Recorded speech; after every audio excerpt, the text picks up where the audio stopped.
First off, I'd like to clarify that it's not that I don't believe there were any victims in the Orlando shooting. I do believe there are victims.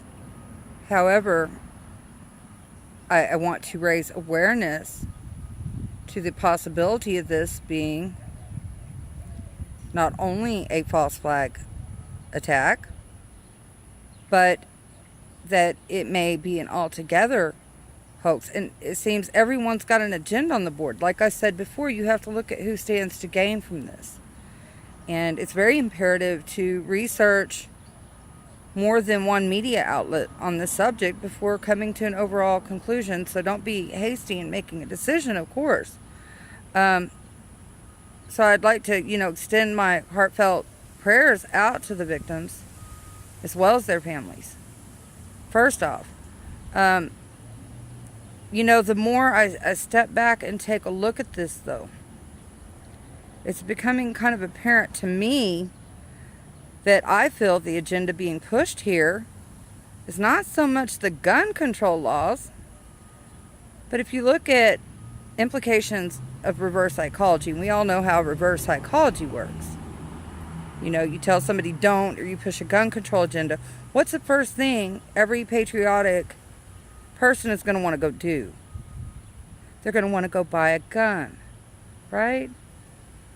So it's starting to kind of make perfect sense now, because if they can instill more fear in us, cause further division, more fear and more hate amongst us, and make us fearful of what we can expect in our own backyard, then we're going to want to protect ourselves.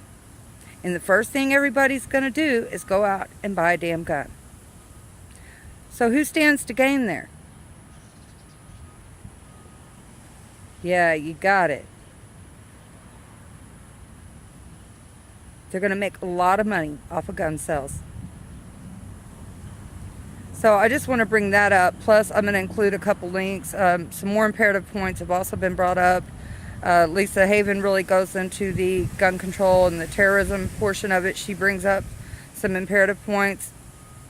Another individual brought about, which I've already provided a link before, about the possibility of 4 shooters. This guy brings up the possibility of 3 shooters.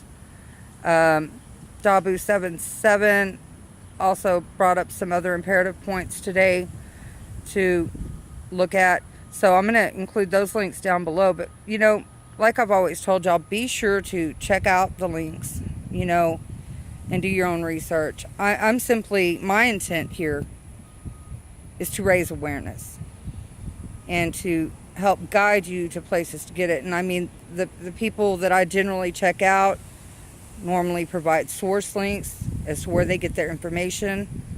I never care to just jump to a conclusion. I like to consider and look at every different angle and perspective on this thing. And I think most of you do, except for those that are still buying into mainstream media that haven't quite woken up to our harsh reality yet. And so, I just wanted to point out some of those key things. I don't want anybody thinking I'm heartless. That's far from it. I simply, since my awakening, it's allowed me to, step back a little bit without being so emotionally attached to everything going on around me and all the negative energies going on around me. So you have to learn sometimes to not get too emotionally wrapped up into something right away, which I know is very challenging. And I still struggle with that from time to time. But you have to detach yourself emotionally, at least momentarily, to take a, look at the bigger picture. That's the only point I'm trying to get across here. So please, just take a step back for a minute, calm down. A lot of us tend to get in these debates that turn out to be negative and not so friendly.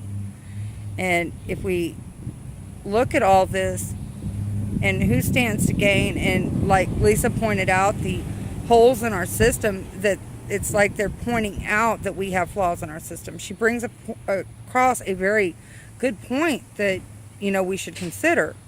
And I think that's true too. I think a large part of this is to show the flaws in our system and that we need to do something about it. But it's how we go about doing that, I think, that's going to be important, and to look at what's going to bring the best possible, highest positive outcome to this tragedy, to this event, regardless of how it occurred.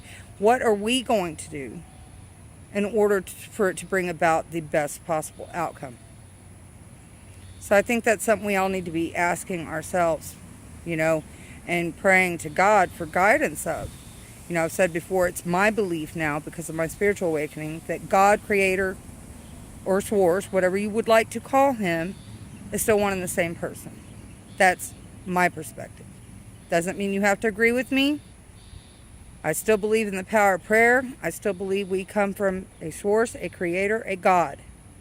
And the power of prayer is something else. And sometimes we can't lean on our own understanding. We do need to let go and give it to God. So I would also pray, for guidance here from Him as well. Once again, my heart truly does go out to any, families or victims that are tied into this event and that have suffered losses. And I pray for a speedy recovery for those that are still critical in the hospital. So with that said, much love, Snugglebug. I'll be sure to include those links. Love you guys so much.